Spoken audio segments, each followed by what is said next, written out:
So kaya ang tanong ko ngayon, Delivers, yung bang source of income mo ngayon, maliban sa mga employed, yung bang natagpuan mong source of income, business, profession, o ano man yan, repeatable ba ang income niya na malaki?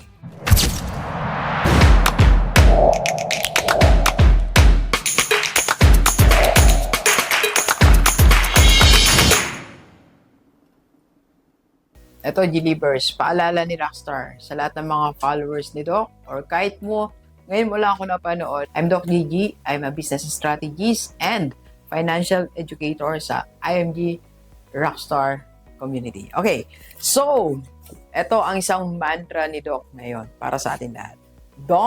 Gusto ko, sabayan mo ako, don't live a normal life until.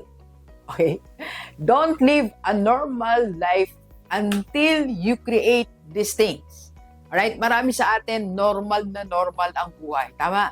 Normal na normal. Gumigising ng alas 6, magtatrabaho, o may malit na negosyo, tapos uwi ng alas 6, manonood ng TV, o kakain sa labas, tapos matutulog ng 8 hours. Then, ulitin uli, Monday hanggang Friday, nagtatrabaho, Sabado, nasa bahay, naglilibang, nagbabasa, o kaya naman ay nagtutour, something like that.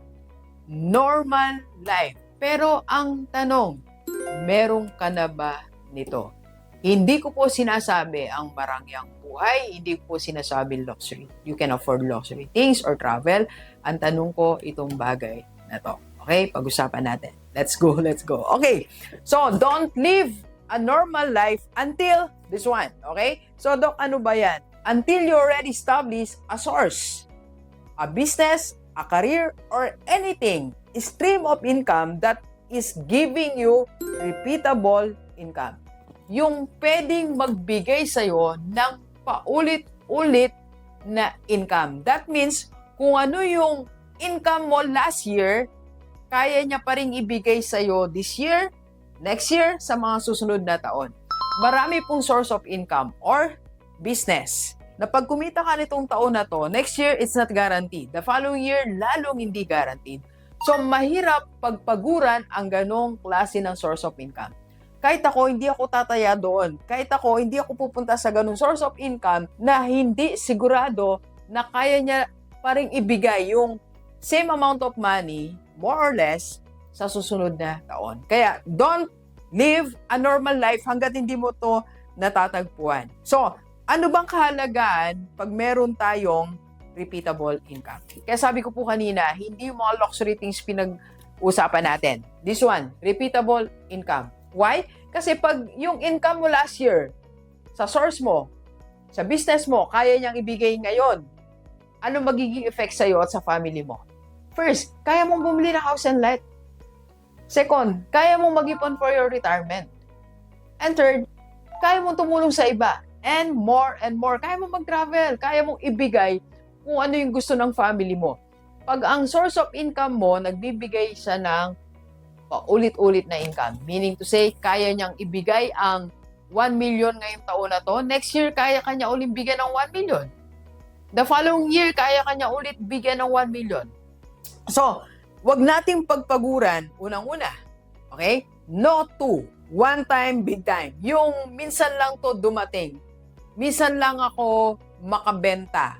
Minsan lang ako kumita ng ganito. Meron pong ganun mga source of income na one season lang. Like nung ako po nag-work sa Manila. Once lang yun eh. Alam ko yung sweldo na yun, yung income na yun, hindi na mauulit. So, ayokong magpagod sa ganung klase ng income.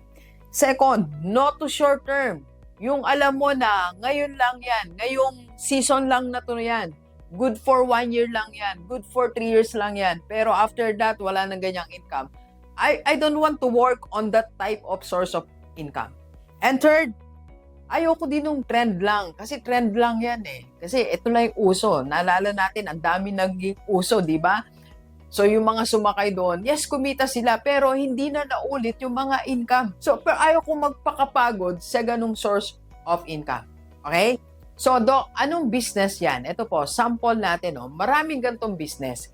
Pero, yung ginagawa po ngayon ni Rockstar, yan ang ipapakita ko sa inyo. Example, sa seminar ko po, run your school as a business or Rockstar Seminar and Coaching, it can give me repeatable income. For example, run your school as a business. Okay? So after pong umattend ng aking mga kliyente, school owners, meron kaming Coach Me program. Okay? Then after ng Coach Me program, meron ako seminar for their teachers and other services. So after ng batch 1, ulit ang batch 2. Ganun ulit. May Coach Me, tapos meron siya uling seminars and other services. So, hindi siya nauubos. Tuloy-tuloy lang po ang services na binibigay ko sa mga school owners. Even business owners, after kong mag-coach, may leadership seminar sa kanilang empleyado, like isa nating suki na natin sa Safeway. Hi po. After kong mag-seminar sa kanilang mga empleyado, may leadership, and then, of course, mag-usap pa uli kami ni Ma'am. Ay, Ma'am Ai, alam ko, may kasunod pa yan.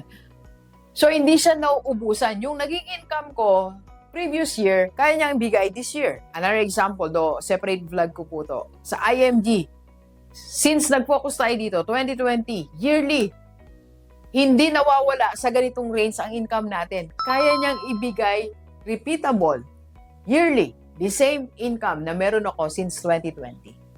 Hindi siya nagbago. May konting fluctuation, pero meron din time na mas tumataas. Ganun lang siya. Doon lang sa range na yon, 6 figure. Hindi siya nawawala doon. So, kaya ang tanong ko ngayon, Delivers, yung bang source of income mo ngayon, maliban sa mga employed, yung bang natagpuan mong source of income, business, profession, o ano man yan, repeatable ba ang income niya na malaki? Kaya niya bang ulit-ulitin? Kaya niyang ibigay yearly? Kung hindi pa, don't live a normal life. Hindi ka dapat normal ang galawan mo ng Monday, Tuesday, Wednesday, Thursday, and Friday. Hindi normal ang gising mo, hindi normal ang number of hours ng sleep mo, hindi normal ang galaw mo, hindi normal ang mga kilos mo, ang sulat mo, pagbabasa mo, hindi normal na isa lang ang binabasa mo. Dapat weird. Imagine mo, 2 libro isang linggo, 3 libro isang linggo, hindi normal. Kaya pag ang galawan mo ngayon, normal lang din ang result niyan. Alam nyo, yung pagiging crazy, I heard it several times. When I resigned as a principal, they called me crazy. And even nung nag-resign ako as a public school teacher, sabi nila sa akin, crazy, kasi ang ganda na ng position ko. Then, nag-resign ako from Manila. Maganda rin po yung mga pwesto ko doon, National Community Development Specialist, Executive Director, but I resigned. So sabi nila, you are crazy. Times 3 po ang sweldo ko doon sa Manila. Then when I became a principal and dean, I resigned. Sabi nila, crazy, you are crazy. Then marami pa akong binitawan na crazy. According to them, it's crazy. Pero hindi nila alam, ito kasi hinahanap natin, repeatable, high income na kaya niyang ibigay hanggang dun sa dulo. Not short term, but long term. For me, para magawa ko to. Okay?